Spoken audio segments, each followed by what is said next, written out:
जय हिंद दोस्तों, आपका फिर से स्वागत है आपके अपने channel ultimate knowledge growth channel पर। जैसा कि पता है आपको ना 2.3 अपना एक्सरसाइज चल रही थी और 2.3 का क्वेश्चन नंबर फर्स्ट और सेकंड अपन ने कंप्लीट कर लिया था। तो आज क्वेश्चन नंबर 3 देखते हैं। तो क्वेश्चन नंबर 3 क्या कहता है, देखिए। फाइंड द वैल्यू ऑफ के। आपको के की वैल्यू फाइंड आउट करनी है if x minus one is a factor of P P x. इस बार उसने थोड़ा सा चेंजेस किया है, फैक्टर है ही चीज, वही तरीका चल रहा है जो क्वेश्चन नंबर फर्स्ट और सेकंड का चल रहा था अपना, लेकिन हल्का सा चेंज किया है। क्या किया है, आपको के की वैल्यू फाइंड आउट करनी है इस बार, के की वैल्यू। और उसने बोला है कि इफ यदि x minus one is a factor of P x, इस बार उसको पता नहीं लगा ना कि x माइनस वन इसका फैक्टर है नहीं, यानी वो ये कहना चाह रहा है कि ये इसका फैक्टर है, पक्का है फैक्टर। आपको तो के की वैल्यू पता लगाओ, यानी कहने का मतलब ये इसका फैक्टर पक्का है, 100% है। आप तो के की वैल्यू पता लगाओ, वो ये कहना चाह रहा है। फॉलोइंग केसेस, यानी फर्स्ट देखो क्या कह रहा है। फर्स्ट का फर्स्ट, पी एक्स क्या है, x square plus x plus के। ये आपके पास पी एक्स है, ये आपके पास पी एक्स है। इसमें के की वैल्यू निकालनी है और उसमें बोला है गिवन क्या दिया है, x minus one is a factor of P x, ये आपके पास गिवन है। अब जी ये x माइनस वन इसका फैक्टर है, इसका मतलब क्या है, x माइनस वन यानी x की वैल्यू निकालेंगे और इसके अंदर पुट करेंगे तो जीरो आएगा। इसका मतलब क्या है, ये जीरो आएगा। तो ये फैक्टर है। तो देखो यहाँ पर ये क्या है, जी एक्स, तो x माइनस वन के बराबर क्या मालूम है, जीरो, फैक्टर है तो। और x की वैल्यू कितनी आएगी, one. Put value of x, यानी आपको x की वैल्यू इसके अंदर पुट करनी है और उससे k की वैल्यू निकालनी है। तो ये देखो क्या हो जाएगा, जीरो जाएगा। Put X value of X equal to one in P X. अब आपको ये चीज पता होनी चाहिए, पी एक्स क्या हो जाएगा, ये पी एक्स आपके पास किसके बराबर होगा, जीरो के बराबर होगा। क्यों, क्योंकि देखो पहले ये ऐसे कर लेता हूं मैं, p one equal to zero. अब sir p one equal to zero क्यों बोला आपने, ये चीज देखिए, एक्स माइनस वन फैक्टर है किसका, इसका। अब x माइनस वन फैक्टर है इसका, इसका मतलब इस पूरे को सोल्व करने के बाद क्या आएगा, जीरो आएगा। फैक्टर है तो इसका मतलब इस पूरे को सोल्व करने के बाद क्या आएगा, जीरो आएगा। जब इसको ये वैल्यू जीरो आ गई तो इसकी वैल्यू ये जीरो हुई नहीं हुई, तो नहीं। और उसने ये बोला है कि x माइनस वन फैक्टर है, तो x की वैल्यू कितनी है, वन, यानी p वन पर, यानी x की वैल्यू वन पुट कर दिया, यानी p वन क्या होगा, जीरो होगा। फैक्टर है तो जीरो होगा। अब देखिए, अब यहां पर पुट करता हूं मैं, तो एक्स स्क्वायर क्या है, एक्स स्क्वायर प्लस में एक्स प्लस के बराबर क्या आएगा, जीरो आ जाएगा, क्योंकि यहाँ पर ये फैक्टर है इसलिए अपन ने जीरो लिखा। तो एक्स की वैल्यू को put X equal to one, तो यहाँ पर एक्स स्क्वायर, सॉरी, वन का square plus one plus K equal to zero. तो देखो वन का स्क्वायर, वन प्लस में के इक्वल टू जीरो। तो के की वैल्यू कितनी, के प्लस में टू हो गया, के प्लस में टू बराबर में जीरो। तो के की वैल्यू कितनी आई, माइनस टू। के की वैल्यू कितनी आई, माइनस टू। ये ही आपका आंसर है, आपको के की वैल्यू ही निकालनी थी। अब आपके दिमाग में डाउट हो गया, सर हमारा आंसर सही है या गलत है, ये है सर हमको डाउट है। तो देखो चेक करते हैं, मैं आपको चेक भी करवा देता हूँ। एक्स स्क्वायर पी एक्स क्या है, एक्स स्क्वायर प्लस में एक्स, और के की वैल्यू कितनी है, माइनस टू है। तो जहां पर के है मैं माइनस टू पुट कर देता हूँ, प्लस माइनस ये क्या हो जाएगा, माइनस का टू हो जाएगा। अब देखो उसने क्या बोला है क्वेश्चन में, x minus one is a factor of P x, P x का फैक्टर है, यानी x माइनस वन, यानी x की वैल्यू कितनी आएगी, वन। इसके अंदर वन पुट कर दें, अगर ये पूरा टर्म जीरो आ गया तब ये फैक्टर है और ये प्रूव भी हो जाएगा, इसने बोला है फैक्टर है तो प्रूव हो जाएगा। तो देखो x की वैल्यू वन पुट के दे, वन का स्क्वायर, यहाँ पर वन, वन का स्क्वायर कितना होगा, वन, और वन में वन ऐड किया टू, और टू में से टू सेपरेट किया जीरो। बोलो हुआ नहीं हुआ, ये पूरी टर्म हो गई, फैक्टर प्रूव हो गया। ये ही ऐसा ही तरीका था। फर्स्ट क्वेश्चन जिसके 70% भी समझ में आ गया, उसका सेकंड क्वेश्चन 100% समझ में आएगा, और वैसे 100% समझ में आ जाना चाहिए था। फिर भी जिसको अगर थोड़ा सा हल्का सा डाउट है वो यहाँ देख लीजिए, कोई दिक्कत नहीं, आपको मस्त समझ में आएगा। अगला question, P X equal to two X square plus K X plus में अंडर रूट थ्री। ये आपके पास क्या है, पी एक्स है, ये आपके पास क्या है, पी एक्स है। और उसने बोला है थर्ड क्वेश्चन के सभी पार्ट के लिए x-1 फैक्टर है और आपको k की वैल्यू निकालनी है। यहाँ पर k रहा, आपको k की वैल्यू निकालनी है। अब उसने बोला है कि x माइनस गिवन क्या है, given x-1 is a factor of px, यानी कहने का मतलब क्या है, x-1 यानी इससे x की वैल्यू निकालेंगे 1 और 1 की वैल्यू इसके अंदर पुट करेंगे ना तो ये पूरी टर्म 0 हो जाएगी। कहने का मतलब है जब ये पूरी टर्म x की value x-1 equal to 0, x की वैल्यू कितनी आई 1, तो p1 यानी यहाँ पर p1 ये पूरा क्या हो जाएगा, 0 हो जाएगा। ये फैक्टर है, इसका मतलब क्या है कि ये फैक्टर है, इसका मतलब ये पूरी टर्म क्या हो जाएगी, 0 हो जाएगी। अब p1 की वैल्यू आपके पास 0 हो गई क्योंकि उसने बोला है फैक्टर है, तो यानी इसके बराबर रख दे, यानी क्या हो जाएगा 2x² प्लस में kx प्लस में √3 इक्वल टू किसके बराबर, 0 के बराबर, क्योंकि p x की वैल्यू 1 पुट करते ही 0 हो गया। अच्छा जी, अब x की वैल्यू यहाँ पर भी 1 पुट कर दें तो 2 मल्टीप्लाई बाई 1 का square k multiply by 1 plus में √3 इक्वल टू 0।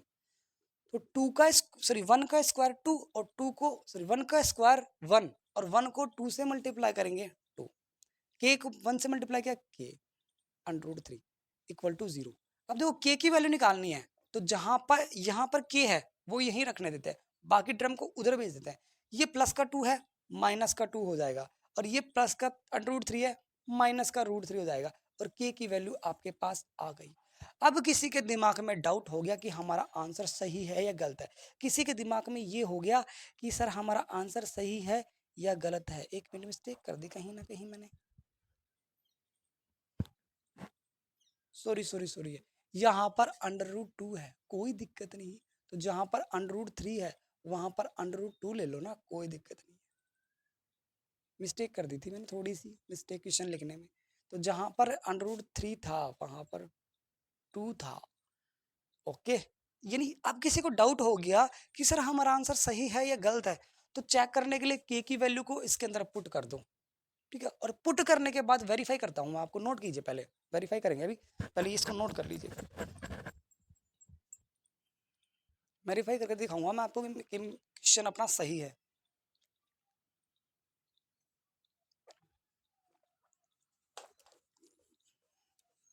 मैं मिटा देता हूँ इसको यहाँ पर, अब वेरीफाई करता हूँ। तो k की वैल्यू क्या आई, माइनस का 2 माइनस √2, तो जहां पर k है वहां पर ये पुट कर देता हूं मैं। तो px 2x² और k की वैल्यू गई माइनस का 2 और माइनस का √2 और ब्रैकेट में x प्लस में √2। तो k की वैल्यू को मैंने यहाँ पर पुट कर दिया। अब पुट करने के बाद आपको पता है x-1 फैक्टर है, x-1 फैक्टर है तो इससे x की वैल्यू निकालेंगे। उसने बोला फैक्टर है, फैक्टर है का मतलब क्या है, इस इससे x की वैल्यू निकालेंगे और जो वैल्यू आएगी ना और उसके अंदर पुट करेंगे, आपका आंसर 0 आ जाना चाहिए। फैक्टर है तो आपका आंसर क्या आ जाना चाहिए, 0। तो x की वैल्यू कितनी आई, 1 आ गई, और 1 को किसके अंदर पुट कर देंगे, यानी इसको 1 के अंदर पुट कर देंगे, 1 का स्क्वायर, यहाँ पर x मल्टीप्लाई बाई 1। तो देखते हैं 1 का स्क्वायर 1 और 1 को 2 से मल्टीप्लाई किया 2 प्लस, अब देखो ये प्लस का ये माइनस का, तो माइनस का 2 माइनस का √2 है ही आपके पास, मल्टीप्लाई 1 कोई फर्क नहीं पड़ेगा, प्लस में √2। देखो √2 से √2 कट गया, प्लस के 2 से माइनस का 2 कट गया, आंसर क्या आया 0, यानी आपका आंसर सही है। अगर सपोज k की वैल्यू यहाँ पर ये ना हो के, अगर सपोज यहाँ पर 0 नहीं आता आपका आंसर, तो यानी k की वैल्यू आपने गलत निकाली है। मैंने प्रूव भी कर दिया आपका क्वेश्चन। थर्ड देखिए,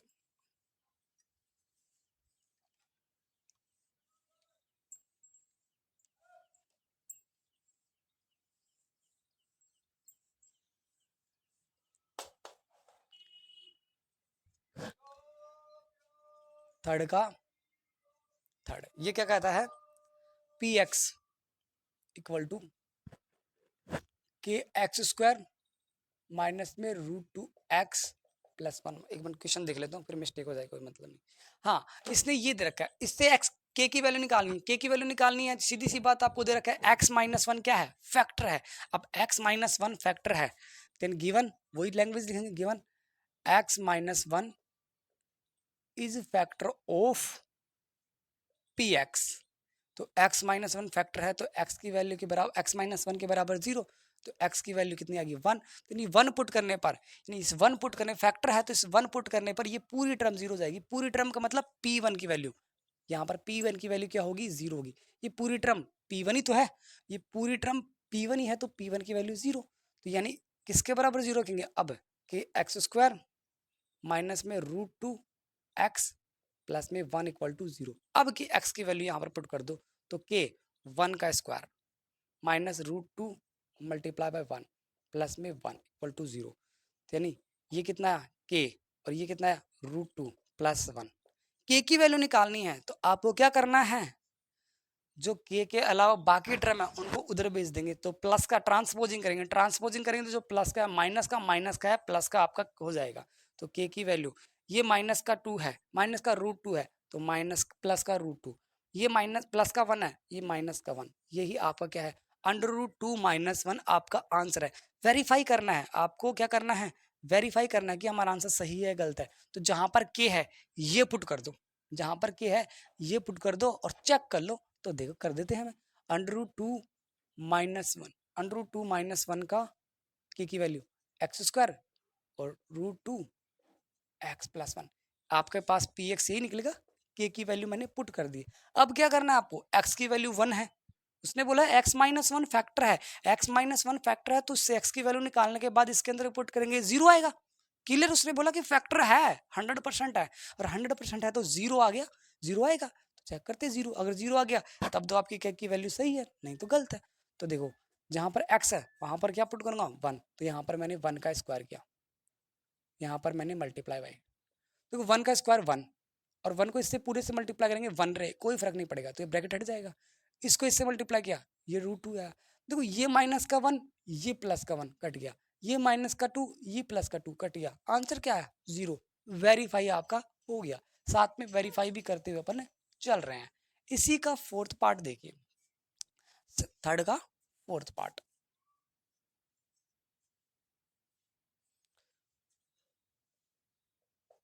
पी एक्स के एक्स स्क्वायर माइनस में 3x प्लस में रूट के है शायद, यस सॉरी के है ओनली, रूट के नहीं, ओनली के। अच्छा जी, अब देखिए आप यहाँ पर के है, आपको दो बार किया है, हाँ 2 बार आपका के है, के एक्स स्क्वायर माइनस में 3x प्लस में के, आपका 2 टाइम के है, ठीक है। अब 2 टाइम के है, आपको वैल्यू निकालनी, वही तरीका है। आपके पास x माइनस, उसने क्या बोला है फैक्टर बोला है, तो x minus 1 is a factor of P x. जब x माइनस 1 फैक्टर है तो x माइनस 1 के बराबर 0 और x की वैल्यू 1।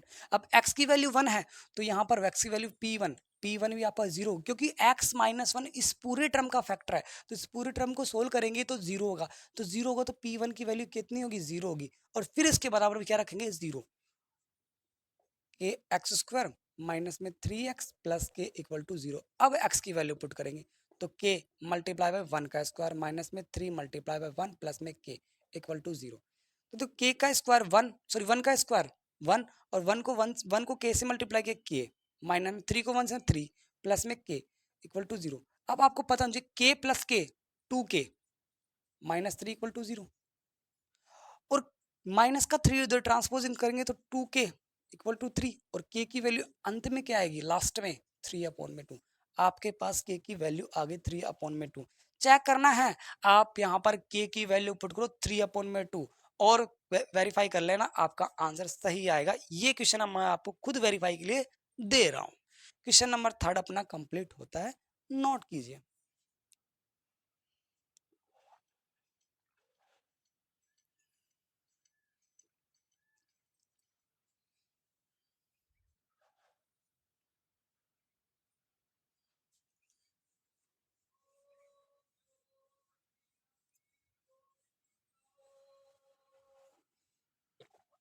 थर्ड क्वेश्चन कंप्लीट हो गया। फोर्थ क्वेश्चन की बात करते हैं। देखो फोर्थ क्वेश्चन में आपको क्या करना है, फैक्टराइज को हिंदी में बोलते हैं गुणनखंड। आपको टुकड़े करने हैं, उसके पार्ट करने हैं। अब सर फैक्टराइज का मतलब क्या है, अब आपको मिडिल स्प्लिटिंग ट्रम यूज करना है। 8th क्लास में आपने यूज किया होगा मिडिल स्प्लिटिंग ट्रम मेथड, ये वो इसी तरीके से आपको क्वेश्चन नंबर 4 करना है। जिसको आता है बहुत अच्छी बात है, जिसको अगर मिडिल स्प्लिटिंग ट्रम नहीं आता तो इधर ध्यान दीजिए, आपको मिनटों में आ जाएगा, यहाँ आपको कहीं भटकने की जरूरत नहीं पड़ेगी। तो क्वेश्चन नंबर 4 का फर्स्ट पार्ट देखिए क्या कहता है। तो 12x² माइनस में 7x प्लस में 1, ये आपका क्या है, फर्स्ट पार्ट है। और यहाँ पर मैं लिख देता हूँ सेकंड पहले। सेकंड क्या है, 2x² plus 7x plus 3। Okay, ये आपका है। इन दोनों को क्या करना है, आपको फैक्टराइज करना है। फैक्टराइज मिडिल स्प्लिटिंग टर्म से आपको क्या करना है, फैक्टराइज करना है। देखिए कैसे करते हैं। सबसे पहले आप मिडिल स्प्लिटिंग टर्म, यानी मिडिल नाम आया है यानी मिडिल टर्म भी काम में आएगा। तो देखो इसका मिडिल टर्म क्या है, मिडिल टर्म क्या है, माइनस का 7x है। बोलो है या नहीं, मिडिल टर्म आपका माइनस का 7x है। और फर्स्ट टर्म आप क्या करना है, फर्स्ट टर्म और लास्ट टर्म को मल्टीप्लाई करोगे। आप फर्स्ट टर्म और लास्ट टर्म को क्या करोगे, मल्टीप्लाई करोगे हमेशा। और अगर उसके साइन भी मल्टीप्लाई होंगे, अगर प्लस का जैसे सपोज यहाँ पर तो ये प्लस के दोनों, अगर दोनों प्लस के हैं, सपोज ये यहाँ पर माइनस का होता तो माइनस के 1 को 12x² से मल्टीप्लाई करना ऐसे। तो लेकिन यहाँ पर तो प्लस का 1 है। फर्स्ट टर्म और लास्ट टर्म, फर्स्ट टर्म ये रहा, लास्ट टर्म ये रहा, इसको मल्टीप्लाई करेंगे। मिडिल स्प्लिटिंग करने का तरीका है, मैं आपको बता रहा हूँ, ध्यान दीजिए। तो फर्स्ट टर्म 12x² और लास्ट टर्म 1 प्लस का 1 है, ठीक है। इसको इससे मल्टीप्लाई करेंगे, क्या आएगा, 12x² आया। क्योंकि 1 को 12 से मल्टीप्लाई करेंगे कोई फर्क नहीं पड़ेगा, x² ही रहेगा। सबसे पहले आपको ये टर्म करनी है, ये तरीका करना है। मिडिल स्प्लिटिंग टर्म यानी फैक्टराइज करने का तरीका क्या है, आपको सबसे पहले मिडिल टर्म लेना है। मिडिल टर्म के बाद फर्स्ट टर्म और लास्ट टर्म लेना है। फर्स्ट टर्म और लास्ट टर्म लेने के बाद उनको मल्टीप्लाई करना है। मल्टीप्लाई करने के बाद अब आपको ऐसे फैक्टर करने हैं, ऐसे टुकड़े करने हैं कि मल्टीप्लाई करे तो 12x² आना चाहिए, ऐड करे तो, अगर उन्हीं दोनों टर्म को, जैसे सपोज 2 और 5 जैसे कोई भी दो टर्म लेने हैं, उनको मल्टीप्लाई करे तो 12 आना चाहिए, 12x² और ऐड करे तो माइनस का 7x आना चाहिए, माइनस का 7x। अब दिमाग लगाइए आप, मल्टीप्लाई करे 12x², ऐड करे माइनस का 7x। अब आपके दिमाग में 3 और 3 और 4 2 वर्ड आ गए। सर इन दोनों का मल्टीप्लाई तो 12 होता है और इन दोनों का ऐड 7 होता है। बोलो मिला ही नहीं मिला। आपको ऐसे 2 नंबर दिमाग में लाने हैं, कैलकुलेशन करनी है कि आपको ऐड करने पर तो माइनस का 7x आना चाहिए और मल्टीप्लाई करने पर 12x² आना चाहिए।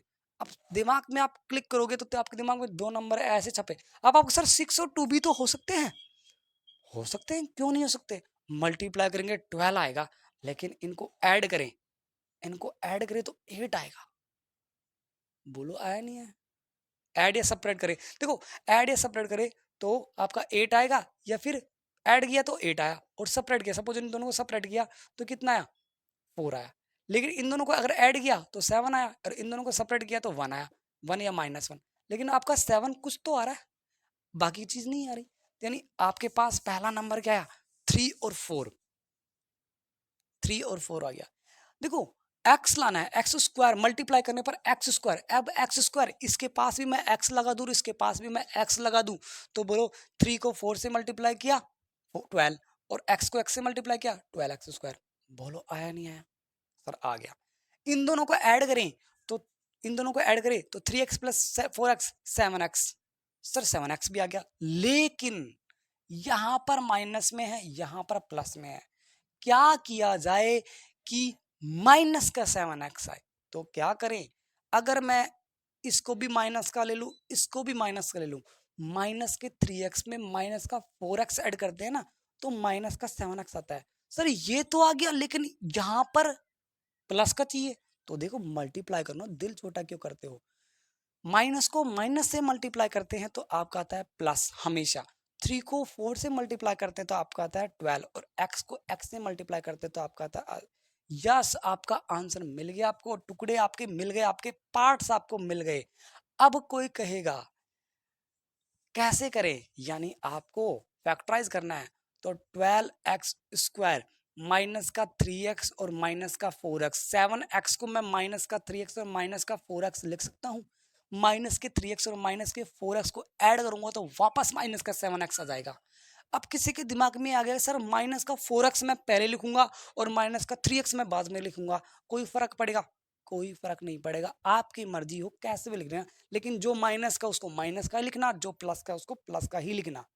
समझ गए? अच्छा जी, अब देखिए, अब इन दोनों में कॉमन लेंगे और फिर इन दोनों में कॉमन लेंगे। आप ये करना है आपको, पहले इन दोनों में कॉमन लेना है, फिर इन दोनों में कॉमन लेना है। इन दोनों में देखो कॉमन x तो आ रहा है, ओके, और 12 और 3, 3 दोनों में 3 कॉमन आ रहा है, 3 है, तो देखो यहाँ पर 3 कॉमन आ गया, तो यहाँ पर क्या बचा 4, और एक x बाहर ले लिया तो एक x बच गया, माइनस माइनस 3x पूरा बाहर आ गया तो कुछ नहीं बचा, मतलब माइनस का 1 बचा। क्या बचा? माइनस का 1। अब देखो इस टर्म में ऐसा क्या कॉमन ले, इस टर्म में पूरे में ऐसा क्या कॉमन ले दोनों में, कि आपका ब्रैकेट भी 4x माइनस 1 आना चाहिए। अब देखो 4x ये माइनस, सर ये 4x भी दिख रहा है, ये 1 भी दिख रहा है, लेकिन यहाँ पर तो माइनस, यहाँ पर माइनस का, यहाँ पर प्लस का है, यहाँ पर प्लस का, यहाँ पर माइनस का है, तो क्या करें, माइनस का 1 मैं कॉमन लेता हूँ। जैसे मैं माइनस का 1 कॉमन लूंगा, माइनस का कॉमन लेते ही जो प्लस का है वो माइनस का हो जाएगा, जो माइनस का वो प्लस का हो जाएगा, तो ये माइनस का है प्लस का हो गया, ये प्लस का है ये माइनस का हो गया। बोलो सेम सेम नंबर हुआ नहीं हुआ? बोलो हुआ नहीं हुआ? अब देखो इन दोनों में से कॉमन क्या रहा है, इस पूरे टर्म में कॉमन क्या रहा है, ये 4x माइनस 1 है, ये 4x माइनस 1 है, तो 4x माइनस 1 क्या आ जाएगा, बाहर आ जाएगा, 4x माइनस 1 क्या आ जाएगा, बाहर आ जाएगा। इस पूरे टर्म में ये और ये 4x माइनस 1 बाहर आ गया, तो क्या बचा इधर, इधर तो 3x बचा और इधर माइनस का 1 बचा, ये ही आपके टुकड़े है, फैक्टराइज है। अब इन दोनों को मल्टीप्लाई कर लेना, ये आ जाएगा। अगर इन दोनों को मल्टीप्लाई करने के बाद ये नहीं आता है तब तो आपका आंसर रॉन्ग है, अगर ये इन दोनों को मल्टीप्लाई करने के बाद आपका ये आ गया तो आपका आंसर वेरीफाई भी हो गया, आपको चेक करना भी आएगा क्वेश्चन को। ये मैंने पहले वाले पार्ट में इतना टाइम इसलिए लगाया कि जिसको आता है बहुत अच्छी बात है, जिसको नहीं आता वो एक एक कॉन्सेप्ट क्लियर हो जाए। सेकंड पार्ट देखिए, आपको मिडिल टर्म क्या देखना है, मिडिल टर्म देखना है पहले, मिडिल टर्म। अब मैं थोड़ा फास्ट बोलूंगा, मिडिल टर्म कितना है, 7x है, प्लस का है ध्यान रखना, अगर मैं प्लस का नहीं लगाता हूं तो भी प्लस का ही है, ओके। अब आपको क्या करना है, फर्स्ट टर्म और लास्ट टर्म को मल्टीप्लाई करना है, लास्ट टर्म को क्या करना है, मल्टीप्लाई करना है। तो first term 2x² multiply last term 3, तो जो 2 को 3 से मल्टीप्लाई करेंगे 6x², यानी आपको ऐसे टुकड़े करने हैं कि जिनको ऐड, देखो सारे प्लस के हैं तो माइनस का कोई खेल नहीं है, जिनको ऐड करने पर तो 7x आना चाहिए और मल्टीप्लाई करने पर 6x आना चाहिए। ऐड करने पर अब आप कहोगे सर 3 और 3 है, इनको ऐड करें तो 6 आएगा, सॉरी इनको मल्टीप्लाई 2 और, जैसे मैं 2 और 4 ले लूं, गलत ले लिया, 2 और 4 है, तो सर 2 और 4 को मल्टीप्लाई करें, सॉरी ऐड करें तो 6 आएगा, मल्टीप्लाई, अरे रे रे मिस्टेक कर रहा हूँ, मैं भी पागल हो रहा हूँ, 3 और 2 सही है था, 3 और 2 को मल्टीप्लाई करूंगा सर 6x² आएगा, लेकिन इन दोनों को ऐड करो, इन दोनों को ऐड करेंगे तो 7 नहीं आएगा, 5 आएगा, लेकिन आपको तो लेने ऐसे हैं जिनको ऐड करने पर तो 7 आना चाहिए, मल्टीप्लाई करने पर और 6 आना चाहिए।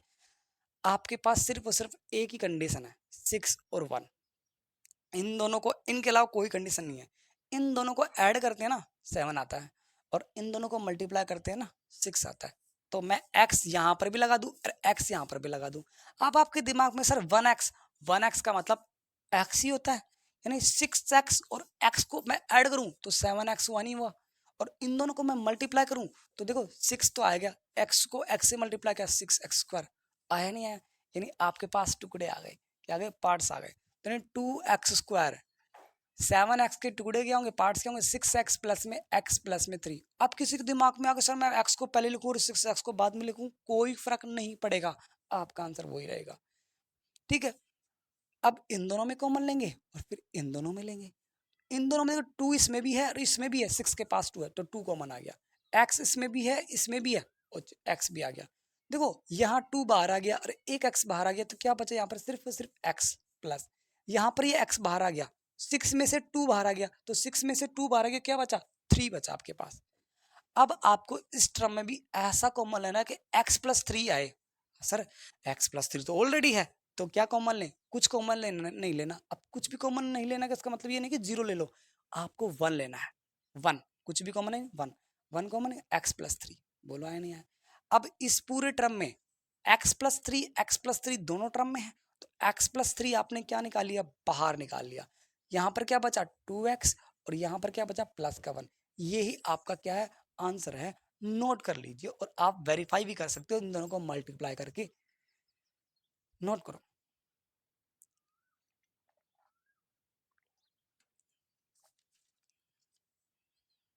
थर्ड और फोर्थ भी और देखते हैं। हो गया होगा।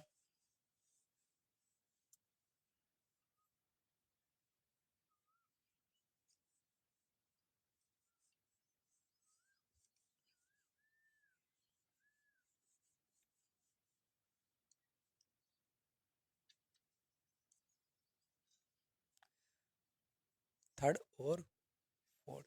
थर्ड क्वेश्चन क्या है? 6x² प्लस में 5x माइनस में 6 इक्वल टू 0 नहीं है, इक्वल टू नहीं है कुछ भी है। और क्या है? 3x² माइनस में x माइनस में 4, ये है। अब देखिए मिडिल टर्म क्या है? मिडिल टर्म आपका है प्लस का 5x प्लस, नहीं, आपको एक ऐसी टर्म लेनी है जिनको ऐड करे या सब्ट्रैक्ट करे। अब मैंने ऐड और सब्ट्रैक्ट क्यों बोला? क्योंकि ये अगर पूरे टर्म में प्लस प्लस होता ना तो मैं ऐड ही बोलता, क्योंकि माइनस का उसमें खेल नहीं था, लेकिन इसमें कहीं ना कहीं माइनस आ गया। तो नहीं, ऐड करे या सब्ट्रैक्ट करे आपका प्लस का 5x आना चाहिए। ऐड या सब्ट्रैक्ट करे आपका प्लस का 5x आना चाहिए। और फर्स्ट टर्म लास्ट टर्म क्या है? फर्स्ट टर्म 6x² है और लास्ट टर्म क्या है? माइनस का 6 है। देखना माइनस का 6 है तो ये प्लस का ये माइनस का, तो यानी आपका -3 को 3 से मल्टीप्लाई का 36x², यानी और उन दोनों को मल्टीप्लाई करें तो आपका आंसर क्या आना चाहिए? माइनस का 36x² आना चाहिए। आप देखो मैं सीधा करता हूं, देखो 9 और 4 आपके पास दिख रहा है, 9 को 4 से मल्टीप्लाई करते हैं 36 आता है, इनको सर ऐड करते हैं तो 13 आता है, 5 कहाँ आ गया?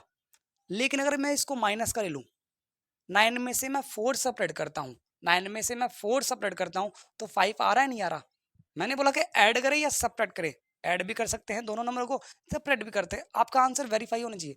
तो देख क्या करता हूं मैं, इसको तो मैं माइनस का लेता हूं, इसको मैं प्लस का लेता हूं, क्योंकि प्लस के 4 में माइनस का 4 प्लस का 5 आएगा नहीं आएगा? अच्छा जी। अब देखो यहाँ पर भी x और यहाँ पर भी x, क्यों? क्योंकि x² लाना था। 9, अब देखो 9x में और माइनस का 4x, इनको ऐड करते हैं तो माइनस का 4 माइनस माइनस प्लस क्या है? 5x। 9x में से 4x सेपरेट किया, 5x आया नहीं आया? यानी क्या टुकड़े मिले आपको? 6x² प्लस में 9x में से 4x सेपरेट करेंगे तो 5x आएगा प्लस का और माइनस का 6। अब वापस वही टर्म इन दोनों में, कोई कहे सर मैं ये पहले लिखूं ये बाद में लिखूं, कोई दिक्कत नहीं है, कर लेना आप, तब भी ये मैंने जो निकालूंगा वही आंसर आएगा। इन दोनों में देखो कॉमन x तो है, 3, 6 में भी 3 है, 9 में भी 3 है, तो 3 भी कॉमन आ गया, तो 3 तो बाहर निकल गया, क्या बचा? 2, और एक x बाहर गया, एक x प्लस, तो ये x तो बाहर आ गया। 9 में 2 3 होते हैं, 2 3, एक 3 आपका बाहर आ गया, तो यहाँ पर क्या बचा? 3। अगला वाला भी आपको ऐसा टर्म लेना है कॉमन कि 2x प्लस 3 आए और दोनों, अब ये दोनों माइनस के हैं, अब ये दोनों माइनस के और आपका ब्रैकेट में आना चाहिए प्लस के, तो क्या करूंगा मैं? माइनस को कॉमन लूंगा, माइनस को कॉमन लेते ही 4x प्लस 6 हो गया ब्रैकेट में, बोलो वह नहीं हुआ? अब देखो लेकिन यहाँ पर 2x और प्लस 3 है, लेकिन यहाँ पर 4x प्लस 6 है, तो मैं देखो इसमें 4 में 2 है, यस सर 4 में 2 है, तो यहाँ पर 4 में 2 2 होते हैं, तो एक 2 बाहर आ गया, 1 2 यहाँ पे बच गया। 6 में भी 2 है, कॉमन लूंगा, तो यहाँ पर क्या बचेगा? 3 बचेगा, 2 बाहर आ गया, बोलो अब सेम सेम आ रहा नहीं आ रहा? आपको ब्रैकेट वाली टर्म सेम सेम चाहिए, इस तरीके से कॉमन लेना है, समझ गए? अब 2x प्लस 3 कॉमन लेने के बाद क्या आ गया? बाहर आ गया, 2x प्लस 3 बाहर आ गया, क्या बचा? 3x बचा यहाँ पर, तो यहाँ पर माइनस का 2 बचा, यही आपका क्या है? आंसर है। इसी तरह अगला देखिए, आपका मिडिल टर्म क्या है? माइनस का x है, यानी ऐड या सेपरेट करने पर माइनस का x आना चाहिए, और फर्स्ट टर्म 3x² और लास्ट टर्म माइनस का 4, इन दोनों को मल्टीप्लाई करेंगे तो माइनस का 12x आना चाहिए, यानी ऐड या सेपरेट करें तो माइनस का x आए और मल्टीप्लाई करें तो माइनस का 12x² आना चाहिए। ऐसे टुकड़े करने हैं, किसके? माइनस x के, मिडिल टर्म के टुकड़े करने हैं आपको, तो 3x² तो आपके पास ऐसे रहेगा। चलो मैं बता देता हूँ सीधा, दिमाग में लाइए 3 और 4, सर 3 और 4 को मल्टीप्लाई करते हैं तो 12 आता है, ऑफ कोर्स सर आता है। अगर मैं 3 में से 4 सेपरेट कर दूं तो माइनस का बचेगा नहीं बचेगा? माइनस का बचेगा। अच्छा सर 3 यहाँ पर भी मैं x लगा दूं, यहाँ पर भी x लगा दूं। अगर 3x में से मैं 4x सेपरेट कर दूं तो माइनस का x बचेगा नहीं बचेगा? ऑफ कोर्स सर 3x में से 4x सेपरेट कर दें तो माइनस का x बचेगा। छोटे में से बड़ा कर रहे हैं माइनस, और कितने का डिफरेंस है? 1 का 1x x, ठीक है। और इन दोनों को ये माइनस का है। अब इसको और मैं इसको मल्टीप्लाई कर दूं, अब की बार मैं क्या करता हूँ मल्टीप्लाई, 3 को 4 से मल्टीप्लाई किया 12, ये प्लस का ये माइनस का माइनस, x को x से किया x स्क्वायर। बोलो आ रहा नहीं आ रहा? यानी प्लस का 3x और माइनस का 4x, यानी क्या टर्म आए? प्लस का तो 3x और माइनस का 4x, और माइनस में 4 x माइनस x के टुकड़े, देखो 3x में से 4x गया, माइनस का x बचा। अब इन दोनों में कॉमन और फिर इन दोनों में common, 3 okay, x square x common आ गया, यहाँ पर क्या बचा? x बचा, और यहाँ पर 3x तो बाहर आ गया, कुछ नहीं बचा, इसका मतलब 1 आपका बचा। देखो ये दोनों माइनस के हैं लेकिन ब्रैकेट के अंदर तो प्लस के आना चाहिए, तो मैं माइनस कॉमन लूंगा सबसे पहले। तो जैसे ही माइनस कॉमन लिया 4x प्लस 4 हो गया, माइनस बाहर निकाल लिया तो दोनों प्लस के हो गए। अच्छा लेकिन ये x प्लस 1 है, ये 4x प्लस 1 है, क्या करे कि x प्लस 1 आ जाए? देखो 4 यहाँ पर भी है, 4 यहाँ पर भी है, तो क्या करूँ मैं? 4 कॉमन ले लूँ। जैसे ही 4 कॉमन लूँ, माइनस का 4 कॉमन लूंगा तो ये x बचेगा, ये माइनस तो मैंने बाहर ले लिया तो प्लस बचेगा, और 4 में 4 कॉमन लिया तो 1 बचा। अब देखो ये सेम नंबर आ गए, x प्लस 1 x प्लस 1 आ गए सेम, तो x प्लस 1 आप क्या करोगे? बाहर निकाल लोगे। जैसे आपने x प्लस 1 बाहर निकाला तो क्या बचा? 3x, और माइनस के 4 को भी एक साथ लिख दो, ये बचा आपके पास। यही आपका क्या है? आंसर है। क्वेश्चन नंबर 4 आपका कंप्लीट हुआ है। एक एक चीज मैंने अच्छे तरीके से एक्सप्लेन किया है कि इन दो क्वेश्चनों में आध घंटे का टाइम लग जाए, इतना बड़े क्वेश्चन नहीं थे, लेकिन मैं आपको छोटी छोटी चीजें करवाते हुए चल रहा हूँ, इसलिए टाइम लग रहा है थोड़ा सा। नोट कीजिए इनको।